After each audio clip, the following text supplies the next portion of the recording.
Verso número 1 ao verso número 2.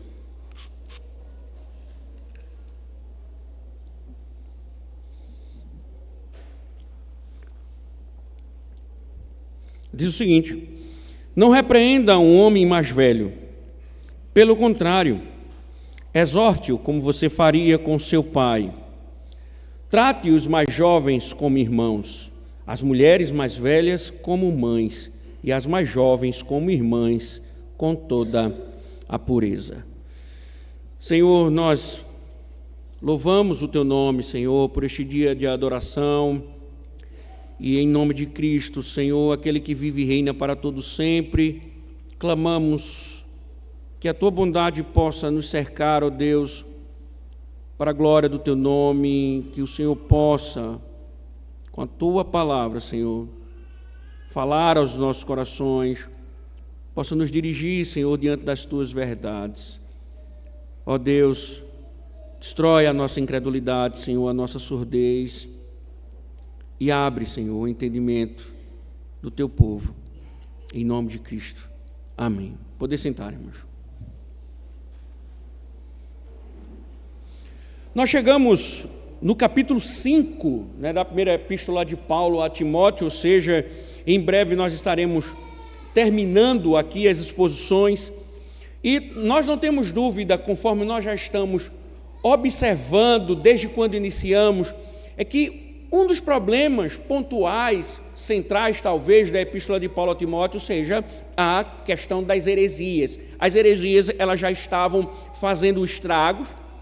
O próprio Paulo, quando escreve a Timóteo, deixa claro que os danos eram danos graves, porque Paulo diz que alguns já estavam apostatando da fé, e isso justifica a preocupação de Paulo, quando Paulo escreve a Timóteo, logo no primeiro capítulo, justifica o fato de Paulo dizer a Timóteo: você deve ficar em Éfeso para combater esses falsos mestres.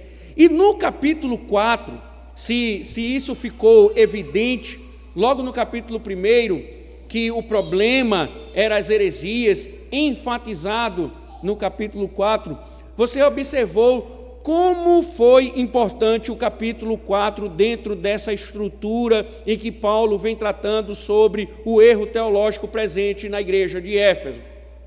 E o capítulo 4 tem a sua importância justamente por isso, porque o apóstolo ele vem mostrando, ele vem orientando como é importante nesse combate ao erro, nesse combate à heresia, o ministério da palavra.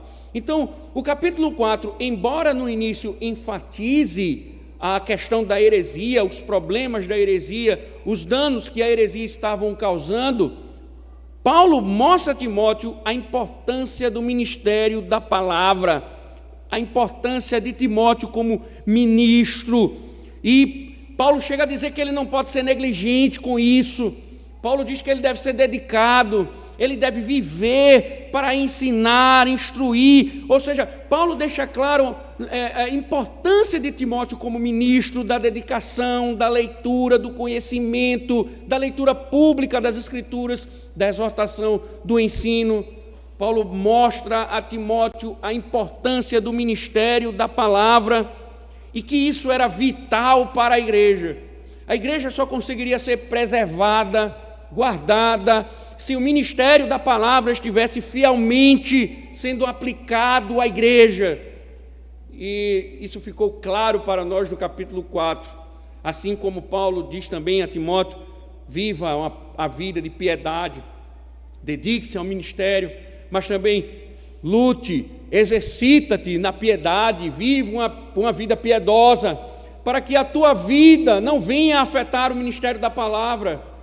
Ou seja, Paulo enfatizou: Timóteo, você deve ser bênção para os ouvidos e bênção para os olhos também. Isso ficou claro no capítulo 4. É como se fosse um enredo final de toda essa problemática em torno das heresias. Como nós falamos, irmãos, porque Paulo fala das heresias no capítulo 1, passa o 2, o 3 e depois vem somente a falar no capítulo 4, não se esqueçam, a heresia, ela domina todas as áreas da igreja. A heresia, ela contamina todas as áreas da igreja. Por isso que Paulo instrui sobre o culto, instrui sobre a participação das mulheres no culto, instrui sobre quem deve pregar, quem deve ler, instrui a liderança, instrui a diaconia e o presbiterato. Nós não podemos esquecer disso, o ministério da palavra e sua importância. Agora, irmãos, o capítulo 5, ele está abrindo, podemos dizer assim, a parte final de sua epístola. E essa parte final, ela vai dirigir a atenção, né, para diversos grupos da igreja, diversos indivíduos, diversos grupos. Não entenda com isso que Paulo, quando ele fala de grupos, ele não está querendo fragmentar a igreja, mas ele está querendo apontar que alguns princípios devem ser utilizados no meio da igreja ao tratar de diversas situações. Então você vai ver posteriormente os presbíteros, você vai ver mais tarde, introdutoriamente, sobre as viúvas. Então Paulo ele vai começar a trabalhar algumas orientações necessárias para o jovem pastor, lembrando que ele é um jovem pastor, chega numa igreja problemática, me lembrei de uma pessoa, chega numa igreja problemática, ele tinha que tratar dos problemas, ele tinha que tratar das dificuldades, e ele precisava de orientações, principalmente no contexto em que ele estava sendo rejeitado pela sua juventude. Então a parte final de Paulo vai ser orientações para que Timóteo ele consiga administrar algumas situações dentro da própria igreja e que envolve os seus diversos grupos, as suas diversas estruturas dentro da comunidade cristã, porque a comunidade cristã ela é mista, a comunidade cristã ela é um corpo, mas ela é um corpo misto, com suas diferenças, com diferenças de idade, de sexo e etc. E Paulo vai orientar Timóteo para que ele trate cada um conforme dentro da sua estrutura, dentro dos seus grupos, considerando cada indivíduo. E nessa primeira parte das diretrizes que abre essa sessão, fica claro que Paulo está querendo mostrar agora, a partir do capítulo 5, que o ministério teológico, o ministério da pregação, o ministério da palavra, ele não somente se limita ao púlpito, ele tem a esfera comunitária. Ou seja, a ideia que está por trás do capítulo 5 é que o pastor ele vai descer do púlpito e ele vai começar a tratar algumas questões da igreja. Ou seja, nós devemos entender que quando nós pensamos na pregação da palavra, o que se espera é que o evangelho ele seja aplicado. O pastor ele não pode pregar a palavra, ele não pode dominicalmente subir ao púlpito, como Paulo vem dizendo, você tem autoridade, ordene, pregue, ensine, doutrine, exorte. E essa autoridade, como nós vimos quando Paulo diz assim, ordena, Paulo está ensinando a Timóteo que ele não sobe ao púlpito para dar conselhos, ele não sobe ao púlpito como um coach para fazer palestras ou dar palestras motivacionais. Ele está falando em nome de Deus, com a autoridade de Deus, e o povo deve obedecer, se submeter a esta verdade. Então, quando o sermão termina, o pastor desce ao púlpito, desce do púlpito para pastorear o rebanho. Ele vai agora tratar com o povo, ele agora vai tratar com o rebanho, para que o rebanho, ele se submeta à vontade divina. Tanto é que no próprio capítulo, Paulo vai dizer, olha, os que vivem publicamente em pecado, repreenda-os. Então esse momento agora de Paulo, orientando Timóteo, é o pastor Timóteo agora no meio do povo, no pastoreamento, tratando com cada um, cuidando de cada um individualmente. E aí nesse sentido, agora o Timóteo, ele vai ter que confrontar. O pastor Timóteo, ele vai ter que confrontar os membros da comunidade. Esse é um processo natural do ministério pastoral. E Paulo está orientando justamente isso. E aí, Paulo já deixou claro, você tem autoridade. Foi Deus que lhe chamou. Agora, o que Paulo vai dizer aqui é interessante, porque como ele deve fazer isso? Como isso deve ser feito? Todos devem ser tratados de igual modo? E automaticamente já vamos perguntar quais as implicações desses dois versos que abrem essa série de recomendações ao ministério pastoral. Quais as implicações para nós com relação a este assunto? É o que nós vamos ver agora pela manhã. Essa introdução, ela vai alimentar, lembre-se, todo o capítulo 5, então é importante que você atente para o que nós vamos dizer hoje pela manhã. Bom, nós falamos no início sobre o aspecto importante das heresias. Se você notar, irmão, se você tiver dúvida disso, se você está lendo incansavelmente 1 Timóteo, 2 Timóteo em casa, tem estudado, você já deve ter percebido na segunda epístola que o tema da heresia continua sendo pontuado. É um problema grave. Paulo, ao contrário do que nós fazemos hoje, que nós tratamos a heresia como uma forma de pensar diferente, que cada um pensa do jeito que quiser, que todo mundo tem a verdade, que todo mundo adora a Deus do jeito que quiser, Paulo vem mostrando que a heresia é um problema grave no meio da igreja. E na advertência contra as falsas doutrinas, como nós dissemos, Paulo na introdução da carta, ele deixou claro: quando eu estava de viagem rumo à Macedônia, pedi a você que ainda permanecesse em Éfeso, mas o que chama a atenção é a expressão usada por Paulo, para que fique em Éfeso para admoestar certas pessoas, a fim de que não ensinem outra doutrina. Primeiro capítulo, verso de número 3. Veja, o apóstolo não estava interessado numa simples continuidade de Timóteo em Éfeso, mas ele diz a Timóteo: fique com a seguinte finalidade: você deve corrigir o erro, você deve admoestar aqueles que estão andando por esse caminho. O apóstolo não estava simplesmente pedindo a Timóteo que ficasse em Éfeso, mas que ele ficasse para corrigir, para admoestar. Quando Paulo retoma o assunto das heresias, no verso de número 13, no capítulo 4, ele diz assim: até a minha chegada, dedique-se à leitura pública das Escrituras, à exortação, ao ensino. Paulo diz então a Timóteo: Timóteo, eu não vou chegar ainda, e enquanto eu estiver ausente, dedique-se à exposição da palavra, a fim de corrigir os erros na igreja. Quando lidar com os membros no capítulo 5, como nós vimos no verso 1, ele diz: exorta-os como você faria com seu pai. Posteriormente, no mesmo capítulo, no verso 20, ele diz: quanto aos que vivem no pecado, repreenda-os na presença de todos, para que os demais temam. Capítulo 5, verso de número 20. Observem a frequente repetição de termos: admoeste, exorte, repreenda, corrige, admoeste, exorte, repreenda, corrige. Isso é muito importante dentro da estrutura. Isso está colocado aí para mostrar uma das coisas importantes dentro do ministério pastoral, que é a exortação e a correção.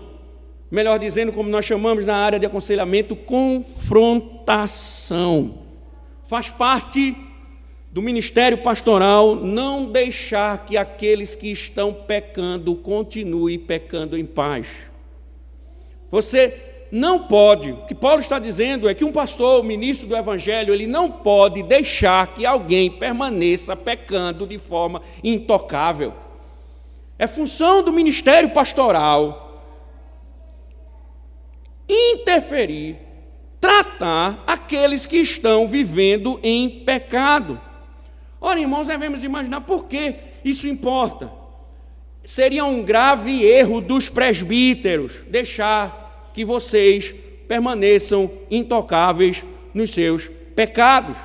Nós, quando ouvimos as exposições sobre os presbíteros, por exemplo, nós devemos entender que eles estão colocados na igreja como supervisores de Cristo.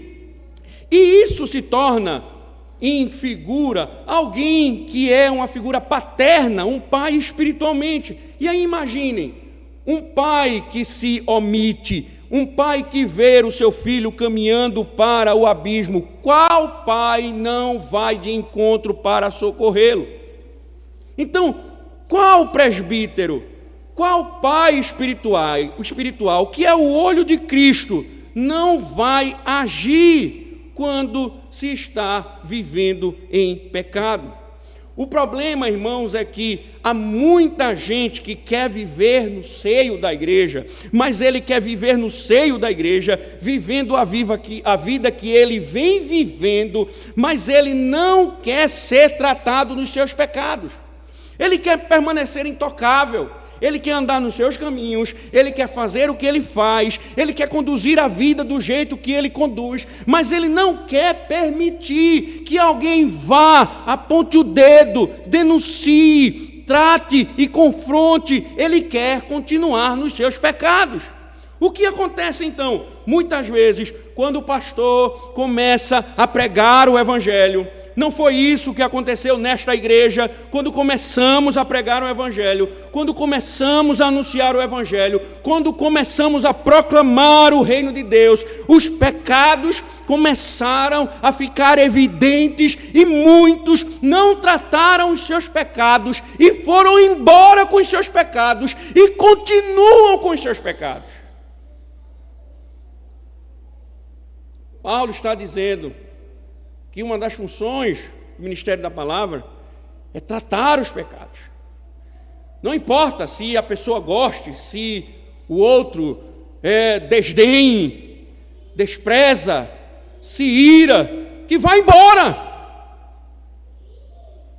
Mas nós não podemos esquecer, porque se isso não acontecer, o que está implícito é, se não se trata o pecado, se o pastor não trata o pecado do seu rebanho, se o pastor não confronta, significa dizer que o rebanho foi entregue à desgraça. Ora, se você, pai, ver o seu filho caindo no abismo e não age, como você pode ser considerado um bom pai? Você que talvez não tenha filho, que vê o seu filho caindo no abismo, ou ver o filho de alguém caindo no abismo, e o pai não age, o que você diria daquele pai? Um pastor que vê suas ovelhas no pecado e não faz nada, ele entregou simplesmente o seu rebanho à própria sorte. E uma das coisas que Deus condena, que Paulo trata aqui no capítulo 4, é que o pastor não pode ser negligente. Então, pecado deve ser tratado. Ele não pode, não vai ficar intocável. Pode demorar. O tempo pode até passar mais um pouco, mas ele vai ter que ser tratado. E se não quiser tratamento, vai ser expulso da igreja. Porque assim o Senhor ordenou. Olha, se teu irmão pecar contra você, vá até ele, repreenda-o. Se ele não te ouvir, chame uma testemunha. Se ele não ouvir a testemunha, diz à igreja. Se ele não ouvir a igreja, expulsa-o, trata-o como gentio e publicano. Mas nós estamos vivendo um momento, irmãos, no nosso mundo, nas igrejas ditas evangélicas, que não pode falar de pecado para não ofender as pessoas. Elas passam a semana inteira cuidando dos seus problemas financeiros, emocionais, trabalhistas, familiares, e eles vêm para a igreja, eles querem ouvir uma palavra de carinho, de afeto, de consolo. E como eu posso dizer que não é carinho, não é afeto, não é consolo, o Deus levantar o ministro do Evangelho e tratar os pecados dele, para que ele não vá para o inferno. Paulo está dizendo, um bom ministro vai exortar. Uma igreja que não tem um ministro que trata os pecados é uma igreja abandonada, uma igreja que caiu na desgraça. O ministro entregou o seu rebanho à desgraça. O ministro entregou o seu rebanho à perdição, porque a pessoa vai continuar vivendo nos seus pecados e nunca vai ser tratado, e o final será a perdição. Paulo vem dizendo, exorta, repreenda. Essas palavras até ofendem em nossa época. É só exortar, confrontar, denunciar, repreender. Mas aprendamos, irmãos. Vocês devem aprender, como Paulo tem colocado aqui, a importância do ministério da palavra e da confrontação. Só que é interessante que Paulo, ele vai dizer mais ou menos assim. Agora, Timóteo, entenda uma coisa. Não pode ultrapassar os limites. Não pode ultrapassar os limites. Veja que antes de qualquer observação detalhada, eu queria chamar a atenção para um dos aspectos que também está por trás desse capítulo aqui, 5, né, como Paulo vai discorrer. Existe uma imagem aqui muito interessante. Jesus disse, em João capítulo 1, verso 12, a todos quantos o receberam, deu-lhes o poder de serem feitos filhos de Deus, a saber, aos que creem no seu nome. A Bíblia mostra, João registra aqui, que todo aquele que crê em Jesus Cristo pertence à mesma família. Nós fizemos a exposição de Corinto, nós vimos a importância que Paulo trata, mostrando como a igreja é a família de Deus. Ou seja, para a Escritura, Deus nos fez filhos e filhas por meio de Jesus Cristo. Então, o que a Escritura diz? A igreja é a primeira família do cristão. Todos os vínculos familiares eles cedem, porque a igreja agora passa a ser a família do cristão. Ela tem precedência até mesmo sobre a família biológica da pessoa. Agora a família dele não é mais a família dele, não é mais papai, não é mais mamãe, não é mais vovó, não é mais vovô. Agora a primeira família dele é a família de Deus. Quer um exemplo? Você quer um exemplo? Chegaram para Jesus e disseram, tua mãe e os teus irmãos estão lá fora. Jesus disse, minha mãe e meus irmãos são aqueles que fazem a vontade do meu Pai. E assim Paulo pensava. Essa perspectiva divina foi instruída por Paulo. Por exemplo, ele menciona irmãos e irmãs como Quarto, Sóstenes, Febe e Áfia. Interessante que há mais de 100 referências a irmãos e irmãs nos escritos de Paulo. O próprio Timóteo é chamado de verdadeiro filho na fé. A igreja de Éfeso, os membros da igreja de Éfeso são chamados de irmãos, e a igreja, na própria epístola de Paulo a Timóteo, como família de Deus. Em outras palavras, a congregação de Timóteo não é apenas como uma família, é a família de Timóteo. E essa é a perspectiva que deve estar por trás de Timóteo.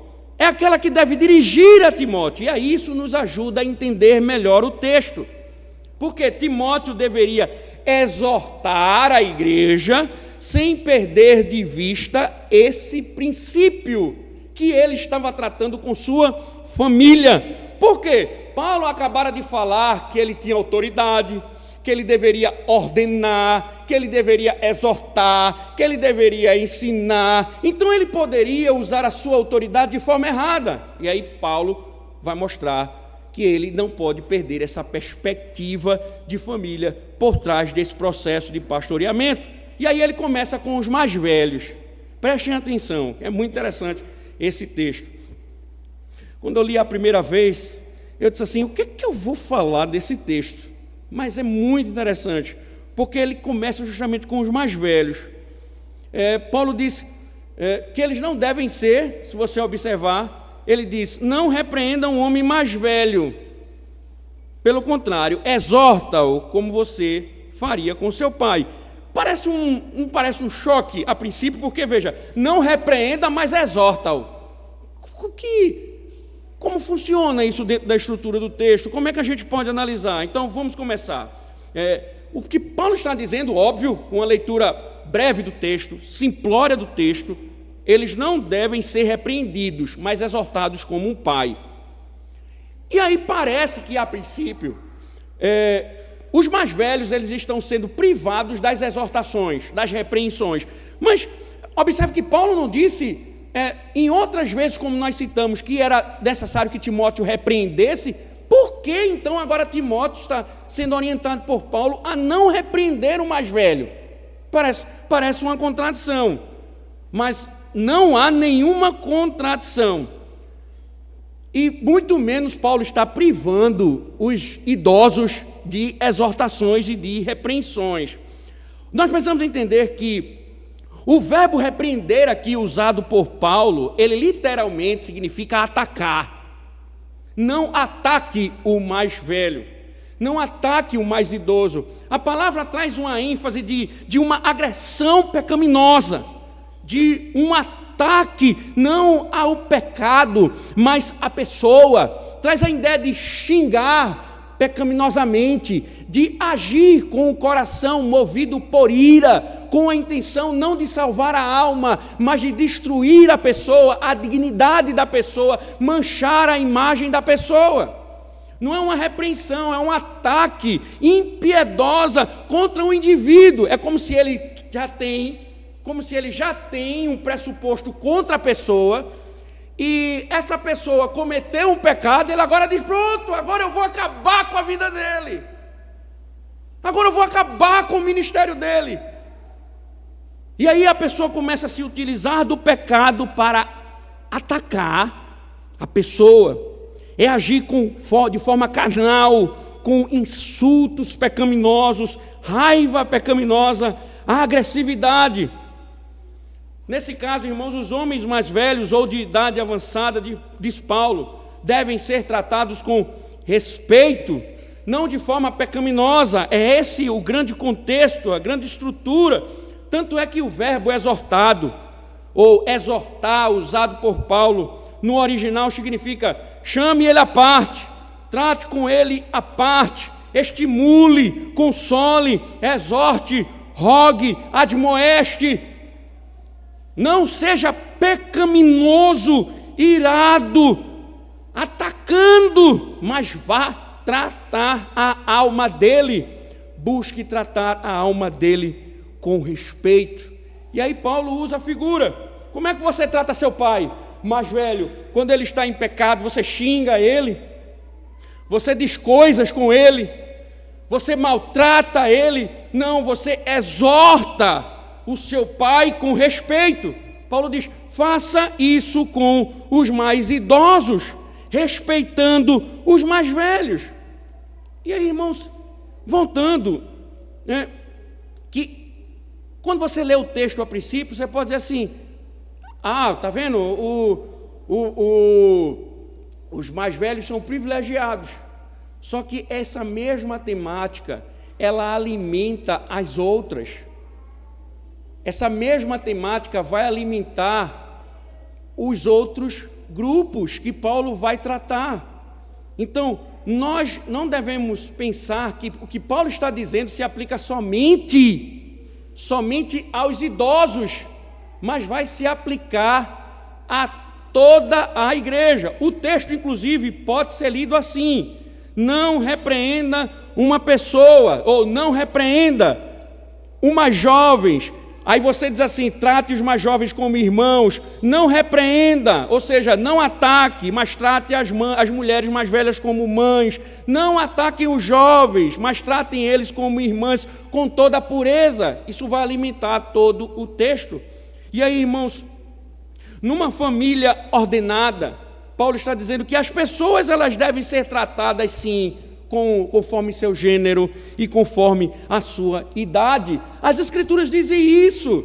Por exemplo, Paulo diz assim, que aqueles que são mestres serão mais cobrados. Então Deus trata com sabedoria com cada um conforme a sua estrutura.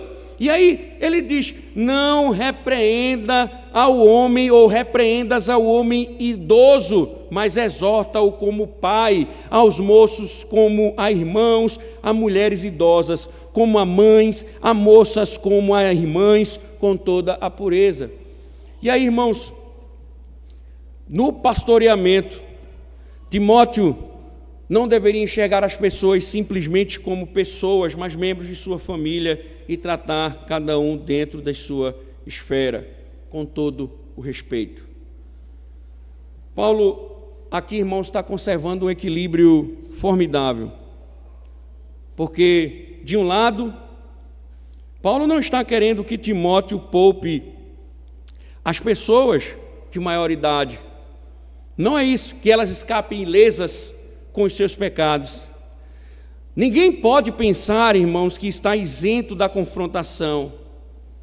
Paulo não está desequilibrado aqui, privando os idosos de confrontação. Isso é importante. Por quê? Porque alguns idosos, eles acham que estão isentos do pecado. Nós geralmente imaginamos que os jovens são grandes pervertidos da igreja. Nós muitas vezes observamos que algumas pessoas mais velhas, elas trazem a ideia de que os jovens são de fato o portal do pecado para o seio da igreja. Certa feita, uma fofoqueira idosa da igreja, de um pastor amigo meu, perguntou a ele na porta, você acha, depois de um sermão sobre fofoca, ela indagou, você acha que tenho idade para ser fofoqueira? E ele respondeu, sim, tem. Idosos têm idade para todo tipo de pecado. Conheço idosos envolvidos em pecados sexuais. Idosos podem se envolver em todo tipo de pecado, podem mentir, podem enganar, e uma série de pecados. Paulo não está dizendo, então deixe-os em paz, porque eles são os mais velhos, eles são os idosos, deixe eles pecarem, não exorte, não repreenda, que eles continuem nos seus pecados.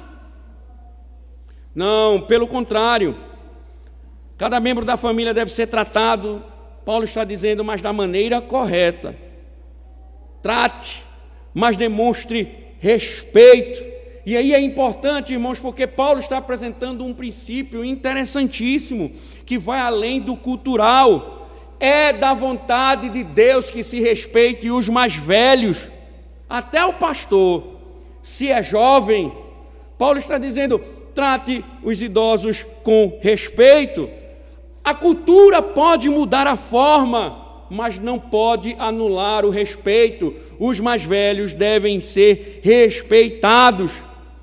Por isso, os pais aqui devem educar suas crianças a respeitarem os mais velhos. Isso não é uma questão cultural. Veja, você não vai instruir os seus filhos a respeitarem os mais velhos por uma questão de cultura, porque isso é falta de educação. Não é só questão de educação, essa é uma questão que envolve a vontade de Deus. É bom que as crianças se dirijam aos adultos por meio dos títulos apropriados, que aprendam a ouvir os adultos quando eles falam. Crianças, Deus está instruindo vocês a respeitarem os mais velhos, a ouvirem os mais velhos, porque a educação não é somente uma questão cultural, é uma questão espiritual, e essa é a vontade de Deus. Por que isso importa? Porque estamos vivendo uma cultura onde os mais velhos estão sendo desprezados, onde os mais velhos estão sendo desrespeitados, e isso dentro da igreja, onde não há mais respeito pelos mais idosos. onde diáconos não se preocupam mais com os idosos da igreja, onde os presbíteros não se preocupam mais com os idosos da igreja, e o mundo está destruindo os mais velhos, porque é ultrapassado, é velhice, só traz problema para o sistema público. Paulo está dizendo: honre os mais velhos. Veja como a perspectiva bíblica muda. O mundo trata o idoso como ninguém. Paulo diz: trate como um pai. Trate como um pai. Veja ele como um pai. E aí, irmãos, voltamos mais uma vez a dizer: isso não significa que os idosos serão privados da correção. Não. Mas que a correção deve ser dentro dos limites da lei de Deus. E é interessante, irmãos, que os jovens, a ordem que Paulo coloca é bem interessante. Se você fizer uma análise do texto, a estrutura é muito interessante, porque Paulo fala os mais velhos, né, como pais, e ele poderia ter colocado em seguida as mulheres mais velhas como mães. Ele não coloca. Ele coloca os homens, os idosos, né? Vai falar das mulheres, mas nesse intervalo ele coloca os jovens. Por que isso, né? Os jovens também, eles devem ser tratados dentro da sua esfera, não no sentido, mais uma vez, de privilégios, como nós observamos. Se Timóteo era mais velho, também deveria cuidar para não menosprezá-los. Então Paulo está falando cuidado ao tratar dos idosos, e agora vai falar sobre os jovens. Por que não das mães, como falamos? Por que dos jovens? Porque há uma tendência natural também dos mais velhos se colocarem acima da juventude, agindo impiamente contra a juventude. Então, se o mais novo deve tratar o mais velho com respeito, o idoso como um pai, o idoso também não pode esquecer disso. Então, Timóteo, ele, pelo fato de ser jovem, ele não poderia ser desprezado, nem poderiam desdenhar dele, porque ele era mais jovem. E aí o que Timóteo está aprendendo de Paulo é que: Timóteo, ainda que você seja mais velho do que os jovens, você deve tratá-los como irmãos, você deve considerar como sua família, cuidar dele como se fossem seus irmãos. O que você faria? Se eles de fato fossem irmãos de sangue, você deve fazer com eles, porque eles são seus irmãos, eles devem também ter respeito. E aí, irmãos, essa sabedoria de Paulo em administrar a família é maravilhosa. Então, ao mesmo tempo em que os jovens tratam os idosos com respeito, idosos tratam jovens de igual para igual. Entretanto, há um perigo aqui para os jovens. Mesmo que os cristãos mais velhos os tratem como iguais, eles não devem pensar de si mesmos como iguais. Poderia, por exemplo, ser apropriado que um homem jovem continue a dirigir-se a um mais velho pelo seu título formal, mesmo quando o mais velho pedir que você, ou que a sua pessoa trate ele como você. Mas entenda, irmãos, o mais importante é a atitude, não a maneira que você tratar verbalmente. Os mais velhos devem tratar os mais jovens com fraternidade, e os mais jovens devem tratar os mais velhos com humildade. Então, os jovens olham para os mais velhos como pais, e os mais velhos olham para os jovens como filhos. Essa é a ordem de Paulo. E quando for tratar os pecados, deve assim tratar não é porque é um jovem que deve se tratar de forma moribunda, pecaminosa, mas Timóteo enxerga esses jovens como filhos. Quando muitas vezes eu digo que os jovens da igreja, os filhos de vocês, são meus filhos, essa é a perspectiva bíblica. Eu não olho simplesmente como um líder da igreja, mas olho como um pai espiritual. Paulo diz que assim deve ser. Mas Paulo também diz agora que os ministros jovens e os cristãos em geral devem tratar as mulheres com respeito com que se dirigem a outros homens. Mulheres mais velhas devem ser tratadas como mães. É interessante, não é? Porque os mais velhos como pais, as mulheres mais velhas como mães, elas devem ser amadas. Muitas vezes, mulheres mais velhas, crentes, devem ser ouvidas como grandes conselheiras, elas devem ser protegidas, cuidadas na igreja.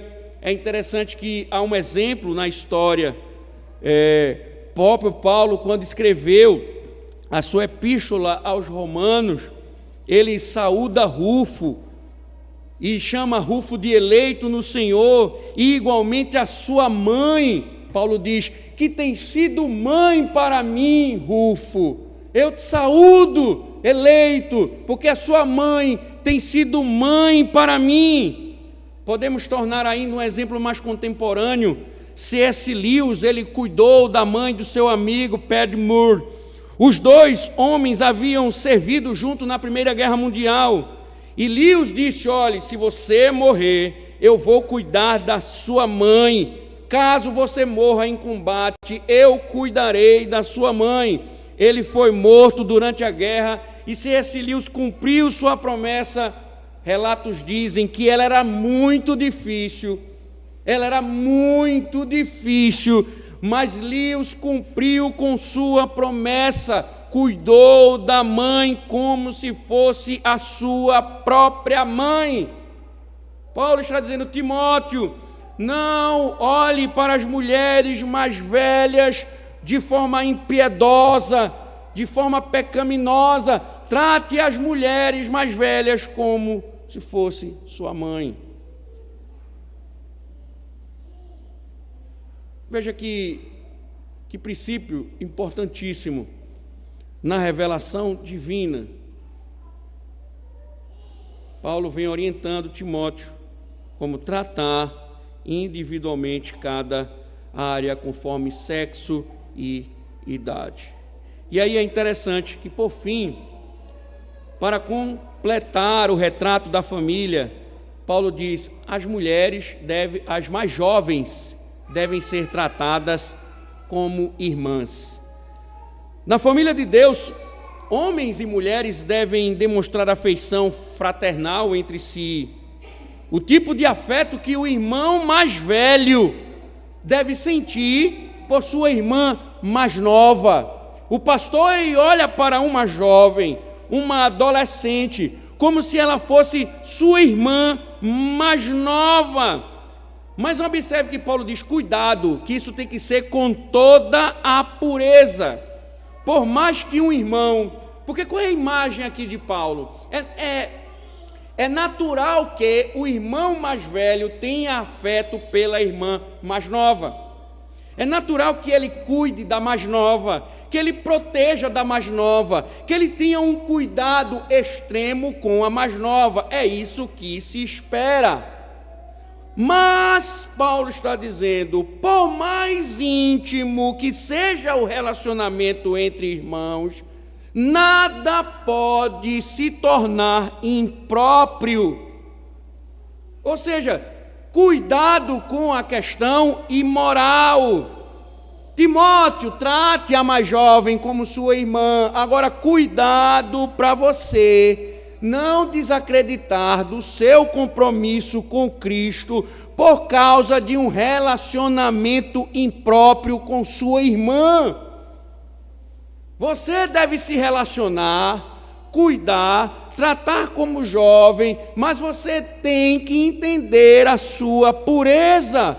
Você não pode extrapolar os limites ao ponto de ter uma libertinagem sexual com sua irmã. É interessante, irmãos, porque o termo, prestem atenção aqui, o termo usado por Paulo, pode-se dizer que Paulo está chamando a atenção para uma questão importante. Um relacionamento pecaminoso entre irmãos dentro da igreja é equivalente a incesto. O pastor se relacionar com uma jovem da igreja é equivalente a incesto. É um relacionamento impuro entre famílias. E Paulo já vem dizendo a Timóteo que ele deve tomar cuidado para que o seu ministério não deve ser desacreditado. Paulo vai dizer mais na frente que as jovens eram imprudentes dentro da igreja, por isso que Paulo está dizendo, cuidado para que você, no cuidado, no pastoreio, tratando as jovens como filhas, como irmãs, melhor dizendo, você não venha a cair na impureza. Cuidado na hora de tratar as mulheres da igreja.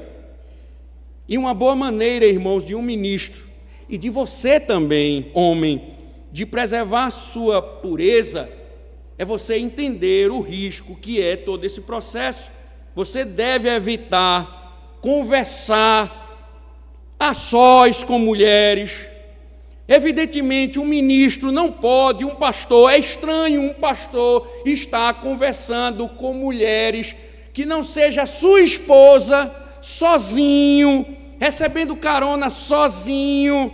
Ele pode, lógico, conversar com a mulher pós ou antes do culto, se reunir-se com a mulher para um aconselhamento espiritual na igreja, desde que ele esteja acompanhado por alguém. Que isso destrói vidas, casamentos, destrói lares e ministérios. Quando eu cheguei aqui, passei por uma situação interessante e uma pessoa chegou e disse, eu queria conversar com o senhor, agora que horas eu posso ligar? E eu disse, você diz o horário que... Mas eu notei uma diferença na voz dela. E aí, quando foi pela manhã, conversando com minha esposa, eu disse, olha, tal pessoa vai ligar de tal hora, eu vou botar no Viva Voz. Você vai escutar. Minha esposa, quando chegou o horário, ela ficou ao meu lado, a pessoa ligou, e eu coloquei no Viva Voz. Pastor, eu queria dizer uma coisa, eu não sei nem como dizer, mas eu vou dizer. Eu disse, diga. Meu marido tem notado que nós estamos trocando olhares. Eu digo, e foi? Ele notou tão rápido assim? Pois eu quero uma visita com os dois. Quero ter uma conversa com os dois, em particular. Isso é pecado de vocês. Acabaram de chegar na igreja, eu acho que eu não tinha nem 3 meses. Paulo está dizendo, Timóteo, tome cuidado. Tome cuidado. Tome muito cuidado. Isso não serve só para Timóteo, não. Serve para mim, serve para você, homem, também. Cuidado. Esse negócio está indo sozinho para a casa de uma mulher. Eu gosto do que certo autor disse, ele disse, minha própria regra quanto a isso está de acordo com um pensamento. Nunca me reúno sozinho com uma mulher, a menos que ela seja minha esposa, minha irmã, minha filha ou outra mulher com idade suficiente para ser minha mãe. Timóteo trata as jovens como irmãs, agora tem limites. Com toda pureza. Com toda pureza. Veja, irmãos, que coisa maravilhosa. Que orientações fantásticas de Paulo a Timóteo. Cuidado, Timóteo. Você vai descer do púlpito, você vai pastorear o povo. Exorte o mais idoso como pai. Exorte a mais idosa como mãe. Trate os jovens como filhos. A mais jovem, trate como irmãs com toda a pureza. Limite-se a isso. Mas Paulo não está privando Timóteo, como nós vimos, da exortação. Agora, irmãos, para concluir, essa é uma questão que não envolve somente o pastor, já notaram isso?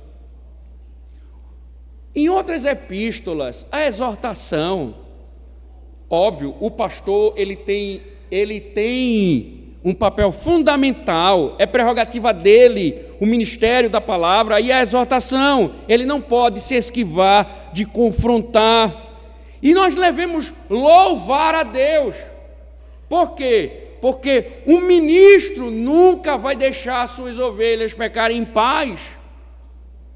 Se uma igreja tem um ministro que exorta, louvado seja o Senhor. Ele está exortando conforme Cristo ordena. Particularmente eu, quando visito uma igreja que escuto um sermão duro, que trata os meus pecados, eu saio glorificando a Deus, porque Deus não deixou com que eu fosse para o inferno com aqueles pecados. O ministro ama Cristo e me amou ao falar dos meus pecados. Que glória para a igreja, um ministro que trata os pecados. Mas essa é uma ordenança para todos. O autor aos Hebreus diz à igreja: pelo contrário, exortem uns aos outros todos os dias durante o tempo que se chama hoje, a fim de que nenhum de vocês seja endurecido pelo engano do pecado. Hebreus capítulo 3. Paulo escreve à igreja de Tessalônica dizendo: também exortamos vocês, irmãos, a que admoestem os que vivem de forma desordenada. Veja, como podemos observar, não é só responsabilidade do ministro, é responsabilidade de toda a igreja. Você tem feito isso? Você tem exortado o seu irmão, o mais idoso como um pai, a mais idosa como a mãe, o jovem como um filho e a jovem como irmã? Se ele tem andado tranquilo nos seus pecados, não é só culpa do ministro, a culpa também é sua. Você tem sido negligente com a sua tarefa, você não tem agido como uma família. E se Deus está dizendo a Timóteo, Timóteo deve obedecer, porque Deus cobrará dele. E Deus cobrará de você também. Porque se o pecado do seu irmão está diante dos seus olhos e você não tem tratado, você tem sido omisso e desobediente à vontade de Deus. Mais tarde, Paulo vai continuar. Paulo vai voltar suas atenções agora para as viúvas. E nós iremos explorar do verso 3 ao verso número 8 para ver como Paulo orienta a questão das viúvas, que é outro grupo dentro da igreja de Éfeso que precisa também de cuidados. Que o Senhor aplique sua palavra, que você saia daqui observando com fervor a voz do Senhor. Ó Deus, bendizemos o Teu nome, louvamos o Teu nome, Senhor, pelas Tuas palavras, pelas verdades que foram proferidas. Rogamos, Senhor, as Tuas misericórdias, aplicando estas verdades em nossa alma. Cuida, ó Deus, dos nossos corações, para que venhamos a cuidar dos outros. Priva, ó Deus, nossa alma do pecado na hora de tratarmos os pecados. E mostra ao Teu povo, Senhor, a importância, porque nós somos uma família, para a glória do Teu nome. Amém. Louvemos ao Senhor.